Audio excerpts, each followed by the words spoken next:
MA उत्तरार्ध के प्रिय विद्यार्थियों, आज हम ध्वनि विज्ञान इकाई के अंतर्गत ध्वनियों में होने वाले विभिन्न विकारों या परिवर्तनों के कारणों की विवेचना करेंगे।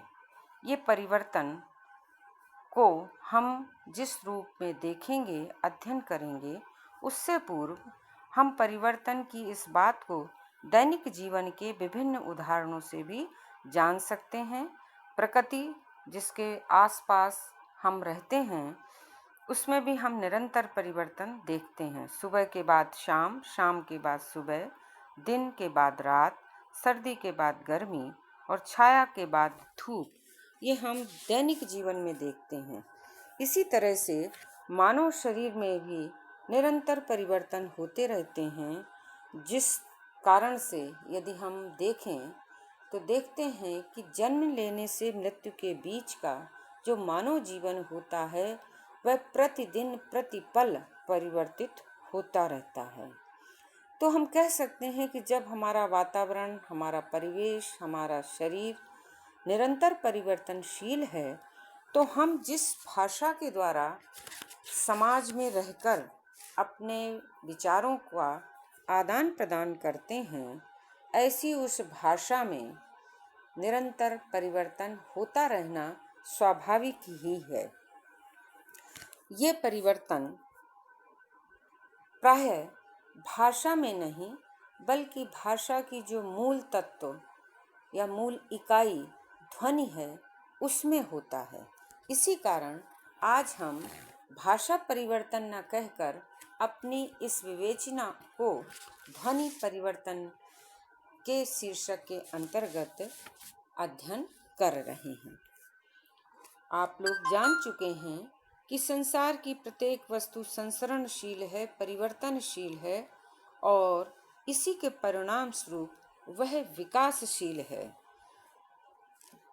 निरंतर परिवर्तित होती रहने वाली विभिन्न कारणों में हमारी भाषा भी परिवर्तित होती रहती है। इस परिवर्तन एवं कारण के फलस्वरूप हम देखें कि हम अपने आसपास एक ही शब्द के कई रूपों का प्रयोग होते देखते हैं। जैसे मनुष्य शब्द है, वो मनुष्य शब्द मानुष, मानस, मनुष्य, मनक इत्यादि रूपों में हम प्रचलित होते हुए या प्रयोग होते हुए देखते हैं। अब हम आते हैं कि भाषा को हम सीखते कैसे हैं। भाषा का अर्जन मनुष्य अनुकरण द्वारा करता है। दूसरी तरफ हम यह भी बात जानते हैं कि संसार में कोई भी दो व्यक्ति नितांत एक जैसे नहीं होते।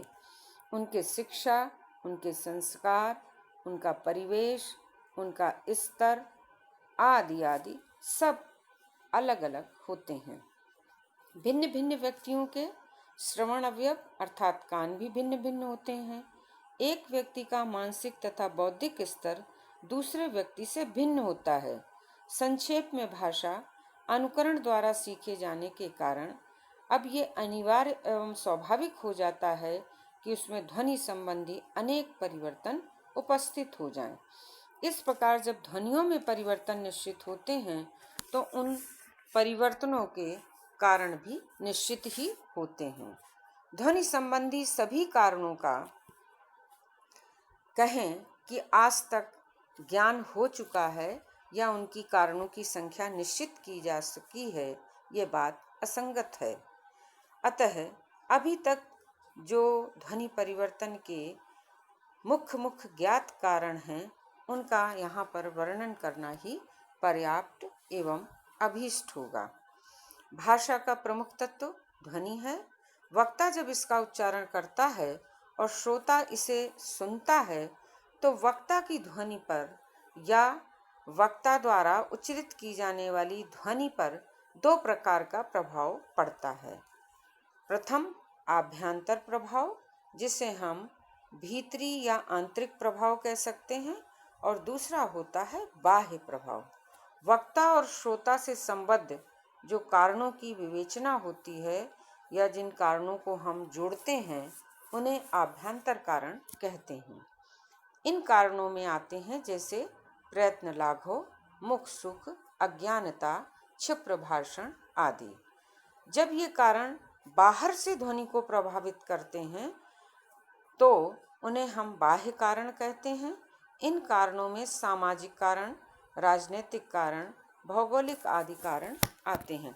इस प्रकार ध्वनि परिवर्तन के कारणों को हम दो भागों में विभक्त कर सकते हैं। पहला आभ्यंतर कारण और दूसरा बाह्य कारण। आभ्यंतर कारण और गौण कारण, इन कारणों को आप स्क्रीन पर देख रहे होंगे कि किस तरह से आभ्यंतर कारणों को हम पुनः दो भागों में बांट सकते हैं। पहला है प्रमुख कारण और दूसरा है गौण कारण। ध्वनि परिवर्तन के प्रमुख कारणों को हम निम्नलिखित प्रकार से इस प्रकार पुनः विभाजित कर सकते हैं। प्रथम वाक्य यंत्र की विभिन्नता, दूसरा श्रवणेंद्रिय की शिथिलता, तीसरा अनुकरण की अपूर्णता, चौथा अशिक्षा या अज्ञानता, पांचवा कारण प्रयत्न लाघव या मुख सुख, छठा क्षिप्र भाषण, सातवां लघुकरण की प्रवृत्ति, आठवां भ्रामक या लौकिक व्युत्पत्ति। गौण कारणों में हम जिनकी गणना करेंगे वे कारण हैं भावातिरेक, दूसरा आत्म प्रदर्शन, तीसरा विभाषा का प्रभाव, चौथा मात्रा सुर या बलाघात, पांचवा सादृश्य, छठा यादृक्षात्मकता, सातवां कलात्मक स्वच्छंदता, आठवां लिपि दोष या लिपि की अपूर्णता, नवां विदेशी ध्वनियों का अभाव। अब जो बाह्य कारण थे ध्वनि परिवर्तन के, उसके अंतर्गत जिन कारणों की हम गणना करते हैं या जो कारण आते हैं वे इस प्रकार हैं। पहला भौगोलिक कारण, दूसरा सामाजिक एवं राजनीतिक परिस्थितियां, तीसरा ऐतिहासिक या काल प्रभाव।